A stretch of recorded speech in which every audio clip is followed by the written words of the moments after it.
నమస్తే తెలుగు వన్ న్యూస్కి స్వాగతం. కూటమి పార్టీల పెద్దలు ఆంధ్రప్రదేశ్లో పదే పదే చెబుతున్నది ఇంకో 15 సంవత్సరాలు 3 పర్యాయాలు ఈ కూటమిని ఎవరు కదిలించలేరు. జగన్ నువ్వు కలలుగనొద్దు అని పవన్ కళ్యాణ్ నేరుగా వేదికల మీద బహిరంగంగా చెప్తూ వస్తున్నారు. నువ్వు రానివ్వము అని చెప్తూ వస్తున్నారు. అయితే ఈ మధ్య కాలంలో క్యాడర్లో జరిగిన కొన్ని ఇన్సిడెంట్స్ పక్కన పెడితే ఈ మధ్య కాలంలో పవన్ కళ్యాణ్, చంద్రబాబు, లోకేష్ వీళ్ళ మధ్య కొనసాగుతున్న కెమిస్ట్రీ చూసినప్పుడు సంథింగ్ ఏదో అనిపిస్తూ ఉంది జనాలకి. ఒక స్ట్రాంగ్ మెసేజ్ కేవలం వాళ్ళని చూస్తేనే వెళ్ళిపోతుంది. రాత్రి పోలీసులకి నియామక పత్రాలు ఇస్తున్న ఆ వేదిక మీద నుంచి పవన్ కళ్యాణ్ నా తమ్ముడు లోకేష్ ఇక్కడ ఉంటే బాగుండేది, ఆయన లేకపోవడం నాకు బాధగా అనిపిస్తుందని ఆయన మాట్లాడడం. ఈరోజు చంద్రబాబు నాయుడు గారు కలెక్టరల్ కాన్ఫరెన్స్లో సినిమా రంగం నుంచి వచ్చినా అంటే వేరే రంగం నుంచి వచ్చినా కానీ పరిపాలనలో దూసుకుపోతున్నారు పవన్ కళ్యాణ్ అని ఒక కితాబు పవన్ కళ్యాణ్ మీద ఇవ్వడం, లోకేష్ పవన్ కళ్యాణ్ కలిసి మాట్లాడుకోవడం ఆత్మీయంగా, ఇదంతా తీసుకెళ్తున్న మెసేజ్ గ్రౌండ్లో ఎలాంటి దీన్ని నింపుతుంది?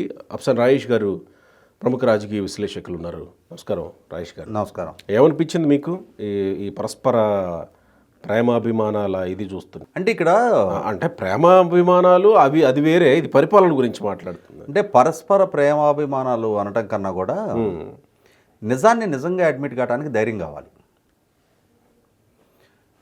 ఒక నాయకుడు ఇంకొక నాయకుడు మంచి చేస్తున్నప్పుడు తను మంచి చేస్తున్నాడు అని చెప్పటం వల్ల సహజంగా ఏమనుకుంటారంటే నేను ఆల్రెడీ నాయకుడిగా ప్రజా జీవితంలో ఉన్నప్పుడు ఏ క్రెడిబిలిటీ అయినా నాకే రావాలని చెప్పనే స్వార్థం సహజంగా రాజకీయ నాయకులకు ఉంటుంది. కరెక్ట్. అటువంటి దగ్గర ఇది నా ఒక్కడి ఘనత కాదు, నా టీం ఘనత. ఇది నా టీంలో పలానా వ్యక్తి పలానా విధంగా పనిచేస్తూ ఉన్నాడు, పలానా నాయకుడు పలానా విధంగా స్పందిస్తూ ఉన్నాడు అని చెప్పి ఈ క్రెడిబిలిటీ వాళ్ళకి కూడా చెందాలి, ఈ క్రెడిబిలిటీలో వాళ్ళు కూడా భాగస్వాములు. ఇప్పుడు జరుగుతున్న ఈ పరిపాలన, ఈ నిర్ణయాలు, ఈ వేగవంతమైన ఈ అభివృద్ధి అనేది కలెక్టివ్ రెస్పాన్సిబిలిటీ అని టీం లీడర్గా ఉన్నతనే అడ్మిట్ కావడం అనేది మొట్టమొదట అది చంద్రబాబు నాయుడు గారి బోల్డ్ మనస్తత్వానికి నిదర్శనం. అదే సందర్భంలో ఆయన నిన్న పవన్ కళ్యాణ్ గారు స్పందించిన అంశం గురించి ప్రస్తావిస్తూ, అంటే సమకాలీన రాజకీయాల్లో మనం చాలామంది నాయకులను చూసాం. నేను మొదటి నుంచి చెప్తుండేవాడిని, చాలామంది నాయకులకి భిన్నమైన వ్యక్తిత్వం పవన్ కళ్యాణ్ గారిది. ఆయన నిన్న ఆ పోలీసు కానిస్టేబుల్ల నియామక పత్రాలు అందించే సభావేదిక మీద ఒక 5 కానిస్టేబుల్కి సంబంధించిన ఏవి ప్రదర్శించారు. ఒక ట్రైబల్ కుర్రాడు, ఒక మాదిగ కమ్యూనిటీ నుంచి, ఒక మైనారిటీ కమ్యూనిటీ నుంచి 20 యువతులు, 3 యువకులకు సంబంధించిన ఏవి ప్రదర్శింపజేశారు. అలా ప్రదర్శింపజేసిన సందర్భంలో ఆ ఏవి ప్రదర్శన అయిన తర్వాత వాళ్ళ చేత ప్రసంగింపజేశారు. అలా ప్రసంగించిన అల్లూరు జిల్లా ట్రైబల్ ప్రాంతానికి సంబంధించిన బాబురావు అనే యువకుడు, చంద్రబాబు నాయుడు గారు పవన్ కళ్యాణ్ గారు ఇరువురి మధ్యలో ఉన్నాడు. అతను అంటే అటవీ ప్రాంతం నుంచి, ఏజెన్సీ ప్రాంతం నుంచి ఇక్కడ వరకు రాగలిగాడు. రాష్ట్ర ముఖ్యమంత్రి, ఉప ముఖ్యమంత్రి తోటి మళ్ళీ ఇంకో సందర్భంలో కలిసే అవకాశం రావచ్చు, రాకపోవచ్చు. కానీ ఇప్పుడు ఈ సందర్భంలో, ఈ క్షణంలో నాకు కుడి ఎడమలుగా వీళ్ళిద్దరు నిలబడి ఉన్నారు. నాకు సంబంధించి ఏదైనా అడగాలి అని అంటే ఇదే రైట్ టైం. ఇక మళ్ళీ నాకు ఈ ఛాన్స్ దక్కొచ్చు, దక్కపోవచ్చు అని చెప్పని దేని గురించి స్పందించాడు అతను? నాకు ఇల్లు కావాలి, మా ఇంట్లో పెన్షన్ కావాలి, లేకపోతే మా అమ్మకు ఒక లోన్ కావాలి, ఇవి అడగల. మా ఊరికి రోడ్డు కావాలి సార్ అని అడిగాడు. అంటే సమాజం పట్ల బాధ్యత ప్రదర్శించాడు అతను. ఇటువంటి సామాజిక స్పృహ ఉన్న వ్యక్తి వ్యక్తిగత అవసరాల కన్నా కూడా సమాజానికి ప్రాధాన్యత ఇచ్చి, నేనే కాదు నా గ్రామం మొత్తం రహదారి సౌకర్యం లేక కష్టపడుతున్నాం, మీరు నిర్ణయాధికారం మీ చేతిలో ఉంది, యంత్రాంగం మీ చేతిలో ఉంది, వ్యవస్థలు మీ చేతిలో ఉన్నాయి, వనరులు మీ చేతిలో ఉన్నాయి, మీరు ఒక్క క్షణం ఒక నిర్ణయం మీరు తీసుకుంటే మా ఊరికి ఒక శాశ్వతంగా ఒక రహదారి ఏర్పడుతుంది అనే ఒక అభిప్రాయంతో ఆ ఆపర్చునిటీని రైట్ టైంలో రైట్ కాజ్ కోసం ఆ కుర్రాడు ఉపయోగించుకున్నాడు. చాలామంది చాలా సందర్భాల్లో చాలామంది నాయకులను కలుస్తారు. కలిసిన ప్రతి సందర్భంలో ఊరు గురించే చెప్తారంటే ఆ దొరికే 1 నిమిషం 2 నిమిషాలు ఏళ్ళ గురించి చెప్పుకోవడానికి టైం సరిపోదు. మొన్న ఈ మధ్యకాలంలో ఆ అంధ విద్యార్థులు క్రికెట్ వరల్డ్ కప్ గెలిచారు కదా, ఆ అమ్మాయి కూడా కెప్టెన్ మడకసిరి నుంచి వచ్చింది. దీపిక అవును, ఆమె కూడా రోడ్డు అడిగింది. అదే అంటున్నా. ఇవాళ నిర్ణయాధికారం ముఖ్యమంత్రి గారు ఉప ముఖ్యమంత్రి గారి చేతిలో ఉంది. ఇవాళ అందులో గ్రామీణ రహదారులు, పంచాయతీరాజ్ అండ్ రూరల్ డెవలప్మెంట్ స్వయంగా పవన్ కళ్యాణ్ గారు పర్యవేక్షిస్తూ ఉన్నారు. అలా పర్యవేక్షిస్తున్న పవన్ కళ్యాణ్ గారు సాక్షాత్తు నిర్ణయాధికారిగా ఉన్న ముఖ్యమంత్రి గారి సమక్షంలో ఈ బాబురావు ఎప్పుడైతే తన గ్రామానికి రహదారి గురించి స్పందించారో, తను అభ్యర్థించాడో, అలా అభ్యర్థించిన అతని చిత్తశుద్ధిని చూసిన తర్వాత, ఇంతమంది సమక్షంలో ఇతను ఈ విధంగా అభ్యర్థించిన తర్వాత ఇప్పుడు మనం స్పందించి తీరాల్సిన ఒక కంపల్షన్ ఆ కుర్రాడు క్రియేట్ చేశాడు. అవును కదా, క్రియేట్ చేసిన అందరూ స్పందించాలని రూల్ ఏం లేదు అక్కడ. సరేమ్మా మా అధికారులకు చెప్తామంటారు, నలుగురు ముందు వాళ్ళ పిఎస్ను సెక్రటరీను పిలిచి దీన్ని పరిశీలించండి అని చెప్తారు. ఈలోపు పుణ్యకాలం గడిచిపోద్ది. కానీ అక్కడ అలా జరగల. దాన్ని చాలా సీరియస్గా పర్సూ చేసిన పవన్ కళ్యాణ్ గారు ఇమ్మీడియట్గా అక్కడి నుంచి అక్కడికే తన శాఖాధికారులతో మాట్లాడి ఆ సభ ముగిసేటప్పటికీ ఆ ఊరికి రహదారిని మంజూరు చేస్తూ నిర్ణయం వెలువరించారు. అలాగే దీపిక విషయంలో కూడా. అంటే ఇక్కడ సమాజం పట్ల పవన్ కళ్యాణ్ గారికి ఎంతటి బాధ్యత ఉంది అనేది, ఇవాళ ప్రభుత్వ నిధులతో రోడ్లు వేయించుతున్నారు అని ఆక్షేపించే వాళ్ళు ఆక్షేపించవచ్చు. ఏముంది, ఆయన జేబులోంచి ఆయన వేయించుతున్నాడా, ప్రభుత్వ పరంగా తీసుకున్న నిర్ణయమే కదా. అంటే మీరు అన్నారు కాబట్టి దీంట్లో నేను ఒక చిన్న డైవర్షన్ తీసుకొస్తున్నా. ఈ రోడ్లు వేసే విషయం లోకల్గా ఉన్న నాయకులు ఏం చేస్తున్నారు, నేరుగా పవన్ కళ్యాణ్ దగ్గరనో చంద్రబాబు దగ్గరనో స్టేజ్ మీద వాళ్ళ మధ్యలో ఉన్నప్పుడు చెప్పకపోతే లోకల్గా ఉన్న నాయకులు ఏం చేస్తున్నారు, లోకల్గా ఉండేవాళ్ళు పట్టించుకొని చేయాలి కదా అనే ఒక విమర్శ కూడా సోషల్ మీడియాలో తిరుగుతుంది నిన్న ఆ ఇది చూసిన తర్వాత. ఇప్పుడు ఇవాళ ఈ మధ్యకాలంలో నాకు తెలిసి మన దగ్గరే మాట్లాడాం.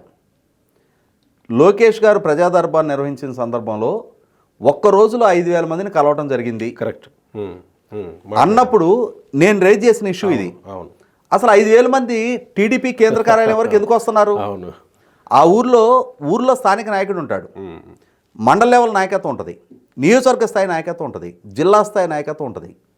ఏదో ఒక స్టేజ్లో వీళ్ళు పర్సూ చేయాల్సిన ఇష్యూస్ ఇవన్నీ కూడా. అసలు కేంద్ర కార్యాలయం వరకు రావాల్సిన నెస్టీయే లేదు. ఎందుకంటే నేను సుదీర్ఘకాలం మా ఊరికి నేను నాయకత్వం వహించా. మా ఎమ్మెల్యే దగ్గరకు కూడా నా శక్తికి మించిన పని అయితే తప్పితే నేను వెళ్ళేవాడిని కాదు. జనాలు కూడా అవసరం వచ్చేది కాదు. నా స్థాయిలోనే నేను వీలైనంత వరకు పరిష్కరించేవాడిని. అలా పరిష్కారం దొరకని సందర్భాల్లోనే ఇవాళ ఆ సమస్య సంవత్సరాల తరబడి, దశాబ్దాల తరబడి ఇవాళ బాబురావే కాదు, బాబురావు వాళ్ళ నాయన, వాళ్ళ తాత కూడా ఆ రహదారులు లేకుండానే ఇబ్బంది పడి ఉంటారు. అవును కదా. ఈ సమస్య రేపు నా పిల్లల దాకా ఇదే కొనసాగకూడదు, దీనికి ఎక్కడో దగ్గర ముగింపు రావాల్సిన అవసరం ఉంది అని చెప్పని ఆ కుర్రాడు భావించాడు. అతను ప్రస్తావించిన అంశంలో ఉన్న జెన్యూనిటీని గమనించిన తర్వాత పాలకుడిగా పవన్ కళ్యాణ్ గారు కూడా రెస్పాండ్ అయ్యారు. ఇందాక నేను చెప్తున్నది కొద్దిగా డివేట్ అయింది. అదే నేను అన్నా. అంటే ఇవాళ మంత్రి గారే కదా, ఆయన జేబులోంచి ఇస్తున్నాడా, ప్రభుత్వ పరంగా తీసుకున్న నిర్ణయమే కదా, దానికే ఇంత మీరు ఆయన్ని ఎలివేట్ చేయాలా అని చెప్పని వ్యాఖ్యానించే ప్రత్యర్థులు వ్యాఖ్యానించవచ్చు. కానీ ఇక్కడ నేను చెప్పదలుచుకున్నది ఏంటి అంటే, పవన్ కళ్యాణ్ ఇవాళ ఉన్న సమకాలీన రాజకీయాల్లో ఒక ఎక్సెప్షనల్ కేసు. ఎందుకంత బలంగా చెప్తున్నాను అంటే, తను 2 పోటీ చేసిన స్థానాల్లో కూడా ఓటమి చెంది, తన పార్టీ నుంచి నెగ్గిన ఒకే ఒక శాసనసభ్యుడు అధికార పార్టీలోకి ఫిరాయించి, అసలు ఈ పార్టీ ఉంటుందా ఊడుతుందా, అసలు పవన్ కళ్యాణ్ మళ్ళీ తిరిగి సీరియస్ రాజకీయాలు కొనసాగించగలుగుతాడా అని చెప్పనే అనుమానాల్లో తన పార్టీని, తన యంత్రాంగాన్ని ప్రభుత్వ పరంగా టార్గెట్ చేస్తూ, సాక్షాత్తు ముఖ్యమంత్రి హోదాలో ఉన్న జగన్మోహన్ రెడ్డి పదే పవన్ కళ్యాణ్ గారిని లక్ష్యంగా చేసుకొని విమర్శలు చేస్తున్న సందర్భంలో కూడా పవన్ కళ్యాణ్ గారు రాష్ట్ర వ్యాప్తంగా ఆత్మహత్యలు చేసుకున్న కౌలు రైతులు 3,000 మందిని ఐడెంటిఫై చేసి ఒక్కొక్క కుటుంబానికి ₹1,00,000 చొప్పున 30 కోట్ల రూపాయలు ఆయన కష్టార్జితం వాళ్ళకి, ఆ కుటుంబాలకు విరాళంగా ఇచ్చాడు. ఆ ₹1,00,000 ఆ కుటుంబ స్థితిగతులు మారతాయా మారవా తర్వాత సంగతి. అది కానీ ఎప్పుడైతే పవన్ కళ్యాణ్ గారు స్పందించి వాళ్ళని ఐడెంటిఫై చేసి ఎక్కడికక్కడ క్యాంప్స్ లాగా ఏర్పాటు చేసి వాళ్ళకి ₹1,00,000 ఇవ్వటం మొదలుపెట్టారో అప్పుడు ప్రభుత్వం కూడా స్పందించి తన బాధ్యత గుర్తెరిగి ప్రభుత్వ పరంగా వాళ్ళకి చేయాల్సిన సహాయ సహకారాలు అప్పుడు చేశారు. ఇవాళ ₹30 కోట్ల ఎందరు నాయకులు స్పందించి ముందుకొచ్చి సహాయం చేస్తున్నారు. ₹300 సహాయం చేసిన నేపథ్యం జగన్మోహన్ రెడ్డి దగ్గర ఎప్పుడైనా ఉంటే చెప్పాను. కాబట్టి ఇవాళ ఈ ఒక్క అంశాలనే కాదు, విజయవాడ వరదలు వచ్చినాయి. మొన్న విజయవాడ వరదలు వచ్చిన సందర్భంగా ₹6 కోట్ల ఈయనకన్నా ధనవంతులు లేరా? ఇవాళ అక్కడ ఉన్న రాజకీయ నాయకుల్లో 400 పంచాయతీలకి, అంటే ఈ వరదల వల్ల దెబ్బతిన్న 400 పంచాయతీలకి ఒక్కొక్క పంచాయతీకి ₹1,00,000 చొప్పున ప్లస్ సీఎం రిలీఫ్ ఫండ్కి ₹2 కోట్ల ₹6 కోట్ల తను విరాళం ఇవ్వడం జరిగింది. అదే సందర్భంలో జగన్మోహన్ రెడ్డి గారు తాను కూడా ₹1 కోటి విరాళం ప్రకటించాడు. ఏమైనాయా, ఎవరికి ఇచ్చారు, ఎక్కడ ఖర్చు పెట్టారంటే మజ్జిగ ప్యాకెట్లు, బ్రెడ్ ప్యాకెట్లు పంచామని చెప్పారు. ₹1 కోటి మజ్జిగ ప్యాకెట్లు, బ్రెడ్ ప్యాకెట్లు పంచారు వీళ్ళు. మరి మొన్న 5వ తారీఖు రోజు మెగా పేరెంట్స్ మీటింగ్ జరిగింది. చెల్లూరుపేటలో శారదా హై స్కూల్కి పవన్ కళ్యాణ్ గారు చీఫ్ గెస్ట్గా అటెండ్ అయ్యారు.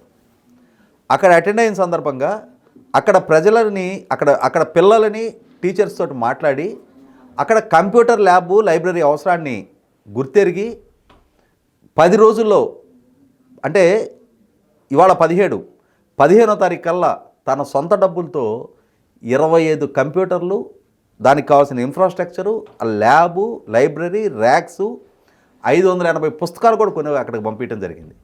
మరి ఇంతకన్నా ఒక నాయకుడి గురించి ఏ విధంగా చెప్పుకోవాలి మనం? మొన్న ఈ మధ్యనే అదే దీపిక టీం, క్రికెట్ టీం వెళ్ళి కలిశారు పవన్ కళ్యాణ్ని. వాళ్ళకి ఒక్కొక్కరికి 5 లక్షలు, వాళ్ళ వ్యక్తిగత సహాయకులకు 2 లక్షలు సొంత డబ్బులు ఇచ్చారు పవన్. అదే అంటున్నా.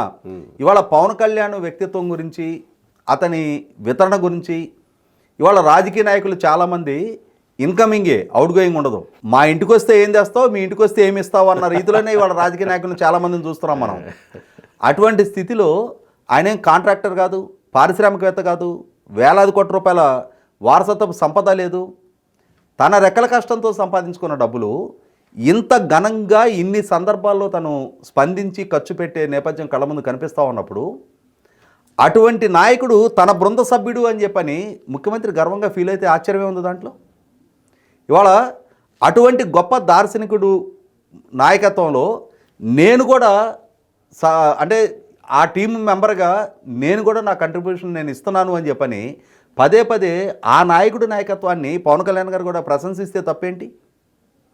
ఇదే సందర్భంలో పవన్ అన్న అని చెప్పని సంబోధిస్తూ పదే పవన్ కళ్యాణ్ గారి ప్రాముఖ్యత గురించి, ఆయన అవసరాన్ని గురించి లోకేష్ కూడా ప్రస్తావిస్తుంటే తప్పే ఉంది అక్కడ.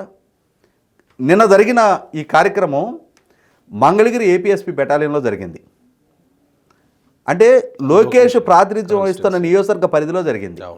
ఆ సభలో ప్రోటోకాల్ ప్రకారం లోకేష్ కూడా పాల్గొనాల్సిన అవసరం ఉంది, స్థానిక శాసనసభ్యుడిగా, మంత్రివర్గ సహచరుడిగా. కానీ తను వేరే కార్యక్రమంలో ఎంగేజ్ అయి ఉండటంతో తను పాల్గొలేకపోయారు. కాబట్టి ఆ లోటుని పవన్ కళ్యాణ్ గారు ప్రస్తావించడం జరిగింది. ఇవాళ మంచిని గుర్తించి ఆ మంచికి అనుగుణంగా నిర్ణయాలు తీసుకొని ఆ మంచిని అమలు చేసే కార్యాచరణ ఎంతకాలం కొనసాగలిగితే అంతకాలం ఆ కూటమి సక్సెస్ఫుల్గానే కొనసాగుద్ది. ఇవాళ అరమరకెళ్ళేని ఒక ఎమోషనల్ కనెక్టివిటీ చంద్రబాబు నాయుడు గారు, పవన్ కళ్యాణ్ గారు, లోకేష్ మధ్య ఏర్పడింది. అలా ఏర్పడటానికి ఇక్కడ దీనికే పరిమితం కాల. ఇవాళ సాక్షాత్తు ప్రధానమంత్రి హోదాలో ఉన్న నరేంద్ర మోడీ గారు లోకేష్ని, ఒక రాష్ట్ర మంత్రిని 2.5 గంటల సేపు తన ఇంటికి పిలిపించుకొని తన కుటుంబంతో స్పెండ్ చేసి లోకేష్ కొడుకుని తన ఒళ్ళో కూర్చోబెట్టుకున్న నేపథ్యం చూస్తే ఇవాళ ఈ కలయిక, ఈ ఎమోషనల్ కనెక్టివిటీ అనేది ఇక్కడి నుంచి అక్కడి వరకు విస్తరించిందనేది చాలా స్పష్టంగా మనకు అర్థమవుతూ ఉంది. Right, thank you.